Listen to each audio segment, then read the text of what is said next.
Hello guys. आज हम आपको सेंटेंस के बारे में पढ़ाएंगे। सेंटेंस क्या होता है, इससे पहले हमने आपको वॉबल्स और कॉन्सोनेंट के बारे में पढ़ाया था। आज सेंटेंस का चैप्टर नंबर 2 है। देखिए सेंटेंस क्या है।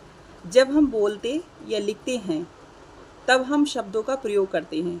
साधारण रूप से हम इन शब्दों का समूह यानी कि ग्रुप में प्रयोग करते हैं। जब हम ग्रुप में प्रयोग करते हैं तो उसी को सेंटेंस कहते हैं। जैसे कि यहाँ पर कहा गया है, Mohan at a mango. Mohan क्या करता है, मैंगो को खाता है, यानी कि आम को खाता है। मोहन ने एक आम खाया। तो ऐसे शब्दों का समूह जिसका अर्थ पूरा समझ में आ जाए तो उसे हम सेंटेंस कहते हैं। मगर जब तक किसी के विषय में कुछ कहा ना जाए तब तक अर्थ पूरा नहीं होता, अर्थात सेंटेंस जिसको कहते हैं वो पूरा नहीं बनता। जैसे Rama is a good boy. यहाँ रामा के बारे में कहा गया है। रामा क्या है, is a good boy. Is a good boy, इसलिए यह एक सेंटेंस है। सिर्फ हमने रामा कह दिया होता तो रामा सेंटेंस थोड़ी होता, बल्कि क्या होता, वो एक वर्ड्स होता, एक यानी कि एक शब्द होता। और इज़ अ गुड बॉय हम जब पूरा बोलेंगे तभी वो सेंटेंस कहलाएगा। समझ में आया। अगला देखिए, इसमें कह रहा है सेंटेंस वह शब्दों का समूह है जिसमें किसी के विषय में कुछ कहा जाए। ऐसा नहीं है कि हमने किसी एक चीज़ का नाम लिख दिया। जैसे ये पेंसिल है, हमने कहा ये पेंसिल, सिर्फ ओनली पेंसिल बोल दिया तो पेंसिल क्या हो जाएगा, शब्द हो जाएगा। अब हम पेंसिल के बारे में एक हम पूरा सेंटेंस बना दें तब वो हमारा सेंटेंस कहलाएगा। अब देखिए सेंटेंस भी कई तरह के होते हैं। यहाँ लिखा है काइंड्स ऑफ सेंटेंस। सबसे नंबर फर्स्ट पे आता है हमारा असर्टिव सेंटेंस, जिसको हम हिंदी में साधारण वाक्य बोलते हैं। इन वाक्यों में साधारण रीति से किसी की सूचना पाई जाती है, उसे हम क्या कहते हैं, असर्टिव सेंटेंस। जैसे कि यहाँ सेंटेंस बताया गया है, the house is build. House माने मकान बन चुका है।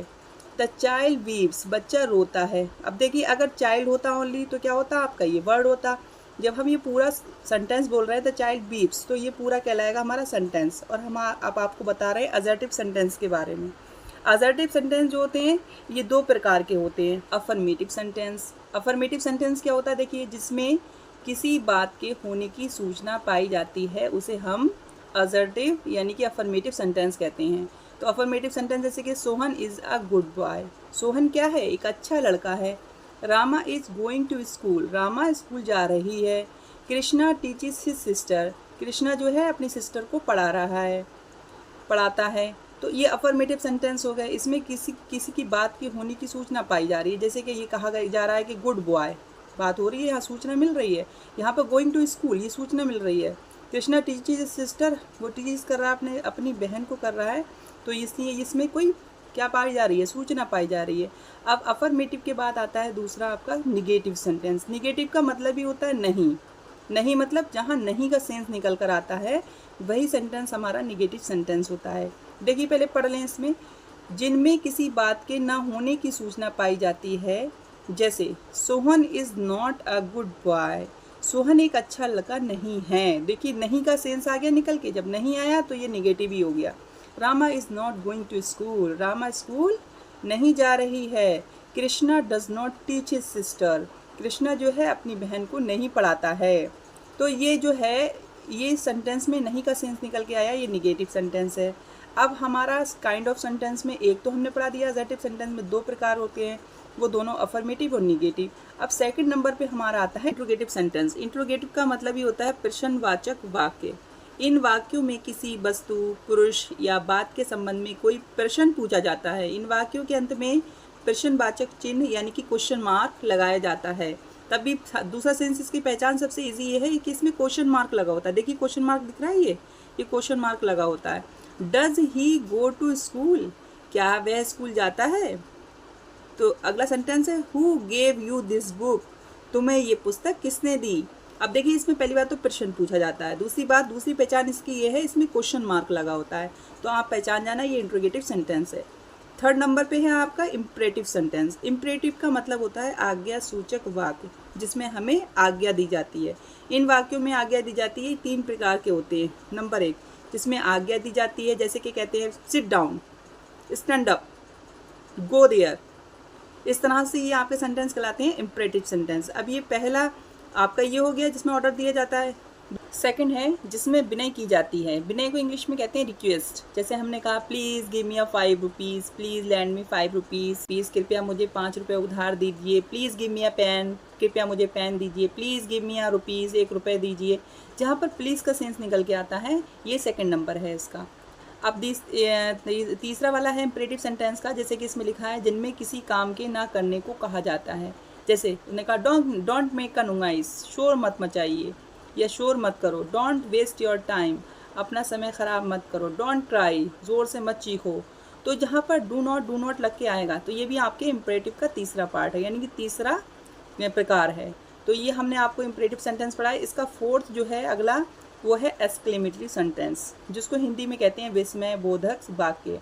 इनमें क्या होता है, हृदय के तीव्र भाव अर्थात एक प्रकार का शोक यानी कि दुख, पछतावा, प्रसन्नता, अचंभा पाया जाता है। इन वाक्यों के अंत में भाववाचक सूत्र यानी कि भाव सूचक जो चिन्ह होता है एक्सक्लेमेटरी साइन, वो लगा होता है। जैसे कि देखिए, या अलास, आई एम रूइंड, मैं बर्बाद हो गया। तो ये अफसोस की बात हो रही है, पछतावा हो रहा है, यहाँ पर दुख की बात है कि मैं बर्बाद हो गया। तो यहाँ पर एक्सक्लेमेटरी साइन भी लगा है, दूसरी पहचान इसकी ये भी है। और यहाँ मैंने आपको पढ़ाया भी है, जिसमें क्या शोक दिखाई दे, दुख दिखाई दे, पछतावा दिखाई दे, प्रसन्नता दिखाई दे, अचंबा दिखाई दे, तो वहाँ पर आपका एक्सक्लेमेटरी सेंटेंस होता है। अगला देखिए, वेल डन, शाबाश, you have won the match, तुमने मैच जीत लिया। अब इसमें देखिए खुशी दिखाई दे रही है और एक्सक्लेमेटरी साइन भी दिख रहा है, तो आपका ये एक्सक्लेमेटरी सेंटेंस है। अगला है व्हाट, ही डाइड सो सून, क्या वह इतनी जल्दी मर गया।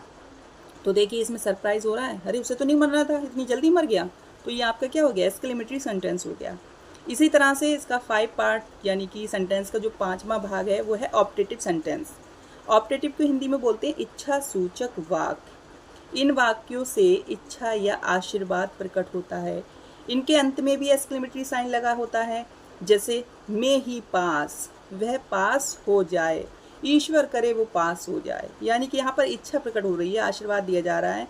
मे गॉड ग्रांट यू सक्सेस, ईश्वर तुमको सफलता प्रदान करे। यानी कि दोनों में क्या हो रहा है, इच्छा व्यक्त की जा रही है, आशीर्वाद दिया जा रहा है। तो यहाँ पर हमारा ऑप्टेटिव सेंटेंस हो जाता है। एक्सरसाइज फर्स्ट, नीचे लिखे वाक्यों में ये देखकर बताओ कि प्रत्येक वाक्य किस प्रकार का है। जैसे अभी आपको हमने सेंटेंस बताया, सेंटेंस कितने प्रकार के होते हैं, 5 प्रकार के होते हैं। सबके हमने आपको भाग बताए, असर्टिव और आपका इम्परेटिव और इंट्रोगेटिव, एक्सक्लेमेटरी और ऑप्टेटिव। तो ये सेंटेंस की एक्सरसाइज है, इसमें आपको ही बताना। देखिए पहला सेंटेंस है आपका, मे यू ग्रो वाइजर। तो आपका मे लग के आ गया, ये आपको सोचना चाहिए। मे सेंटेंस इच्छा सूचक वाक्य है, तो यहाँ पर आपका क्या हो गया, ऑप्टेटिव सेंटेंस पहला वाला। दूसरा है डोंट रीड सो फास्ट, इतनी तेज मत पढ़ो। तो इसमें क्या हो गया, ये इम्परेटिव हो गया, ये इम्परेटिव सेंटेंस है दूसरा वाला। तीसरा वाला है Delhi is the capital of India, Delhi India की कैपिटल है। तो देखिए ये तीसरा वाला क्या हो गया आपका, ये हो गया अफर्मेटिव सेंटेंस। चौथा है whom do you wish to help, यानी कि ये आपका क्या हो गया, क्वेश्चन मार्क भी लगा है प्लस क्वेश्चन वर्ड से स्टार्ट हुआ है, तो ये आपका इंट्रोगेटिव सेंटेंस हो गया। अगला सेंटेंस है आपका, Ram does not go to school daily, Ram does not go to school. अब देखिए डज नॉट लग के आया, नहीं का सेंस निकल के आया, तो ये आपका क्या हो गया, negative sentence. You are a fool indeed, तुम वास्तव में फूल हो। या एक्सक्लेमेटरी साइन भी लग के आया, तो जाहिर सी बात है ये एक्सक्लेमेटरी सेंटेंस ही होगा आपका। अगला है आपका ओहो, यू हैव डिसीव्ड मी। अब देखिए ओहो लग के आया प्लस एक्सक्लेमेटरी सेंटेंस भी आया, यहाँ पर क्या हो गया आपका, एक्सक्लेमेटरी सेंटेंस हो गया आपका। ऑलवेज हेल्प द पुअर, हमेशा गरीबों की मदद कीजिए। तो देखिए ये इम्परेटिव सेंटेंस है आपका। अगला है सेंटेंस, आर यू ब्लाइंड, तो क्या तुम अंधे हो। देखिए आर माने क्वेश्चन वर्ड से स्टार्ट है और प्लस क्वेश्चन मार्क भी लगा है, तो ये आपका इंट्रोगेटिव सेंटेंस हो गया। अगला है when will he come to me. अब देखिए ये भी क्वेश्चन वर्ड से स्टार्ट है प्लस क्वेश्चन मार्क लगा है, तो सिंपल सी बात है, ये भी इंट्रोगेटिव सेंटेंस है। The earth moves round the sun, ये आपका क्या हो गया, अफर्मेटिव सेंटेंस हो गया। Get out of the room just now, तो देखिए इसमें ऑर्डर दिया जा रहा है, तो ये कौन सा हो गया, इम्परेटिव सेंटेंस हो गया जो हमने अभी आपको पढ़ाया। Hello how do you do, तो देखिए एक्सक्लेमेटरी साइन लग के आया प्लस हेलो लग के आया, तो ये आपका क्या हो गया, एक्सक्लेमेटरी सेंटेंस हो गया। अगला है we must get up early in the morning, तो देखिए ये आपका कौन सा हो गया सेंटेंस, ये आपका हो गया affirmative sentence. May India rise to greater glory now, तो देखिए ये क्या मे से स्टार्ट हो गया, तो ऑप्टेटिव सेंटेंस है। ऑप्टेटिव की सबसे मेन जो पहचान है वो मे का मतलब ये ईश्वर करे, भगवान करे। तो देखिए India rise to greater glory now. अगला है sentence 16, may you live long. तो देखिए इसमें भी मे लग के आ गया, प्लस एक्सक्लेमेटरी साइन भी आ गया, तो सिंपली बात है ये भी आपका ऑप्टेटिव सेंटेंस है।